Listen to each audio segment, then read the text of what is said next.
I have a question from Lynn, from New Orleans. So Lynn writes, I know the job of the Jew is to repair the world, but I want to ask you how this can be done in situations like we see between Israel and Palestine, and with a regime like the Islamic State, which seems to be bad, if not worse, than the Nazis in many ways. I know Jews and non-Jews as well did a great deal of good during the Holocaust, so I know it is possible under the most difficult conditions. Just want to hear your thoughts on this. So it's not so much of a question, it's more like raising a topic. And first of all, regarding the Holocaust,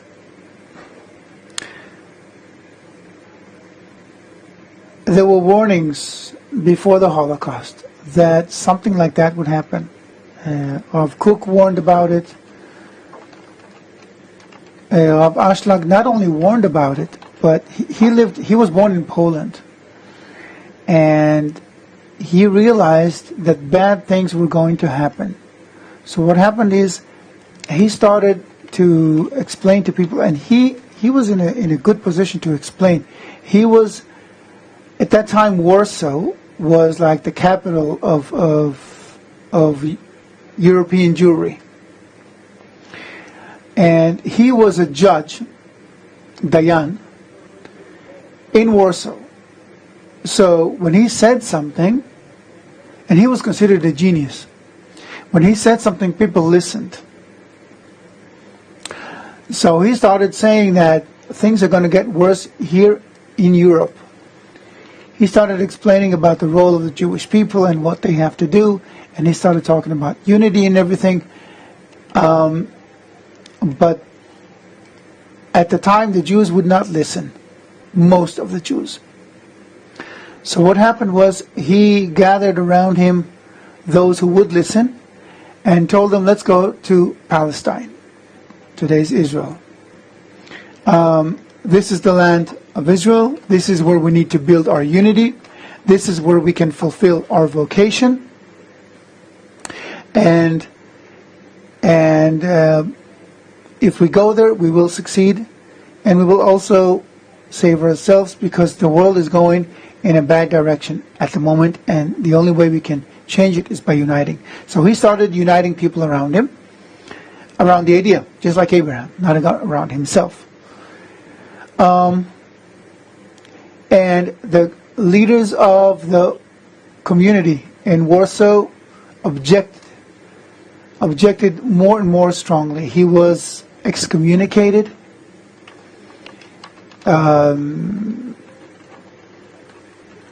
And people were told not to listen to him.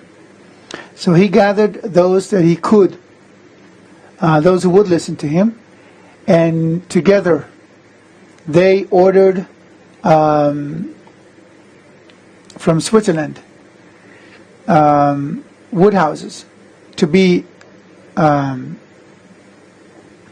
shipped to Palestine. 300 families, where he planned for them to all move together to Palestine and establish a settlement there, and live together and create unity and begin the correction process.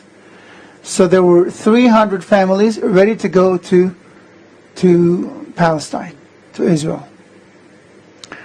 And the community leaders of the time, there's documentation about all of it, spoke to each of those families and told them, if you go with Rav Ashlag, you and your families will be excommunicated. We will just completely ignore them. We will not let you marry anyone from our community.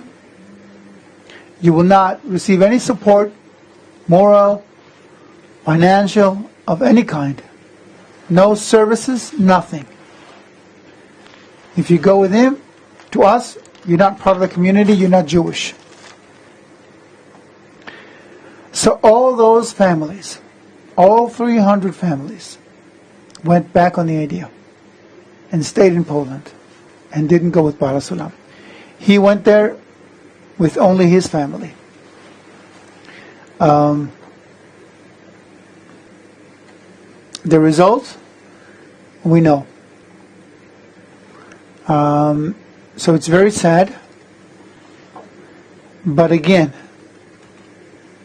if we look ourselves in the eye, we cannot blame anyone. We Jews, have a mission, a role to play in humanity.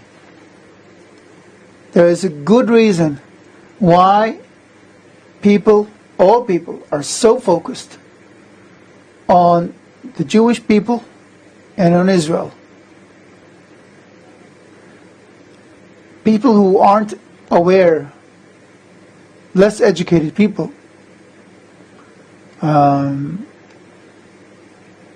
non-Jews, who are less educated normally, who've never seen Israel on the map, for example, usually when you show them on the map where Israel is, they are amazed. They think that Israel is this huge country, that it's a superpower.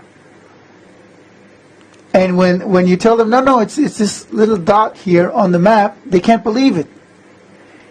And why? Because naturally, every person in the world is focused on Israel. Israel serves as an example in whatever it does. Whenever it does something good, it immediately radiates throughout the world. Whenever it does something bad or not so good, negative waves are projected throughout the world, and everybody accuses Israel of everything.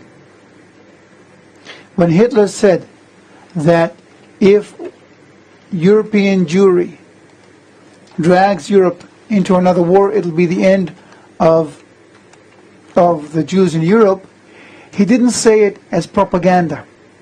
He said it because that's how he felt. And every non-Jew has a sense inherent within, unconsciously, that Jews hold the key to the world's better life. I'm not even sure I'm answering her question, but that's in relation to the Holocaust. Mm-hmm. So we cannot expect bad things to not happen to Jews unless they do what they must. Okay? It's a natural law. You cannot expect to jump off a 10-story building and not be hurt. And the fact that halfway down you're still fine doesn't mean you'll stay fine when you're at the end of the drop. Okay? It's a natural law. Just like gravity.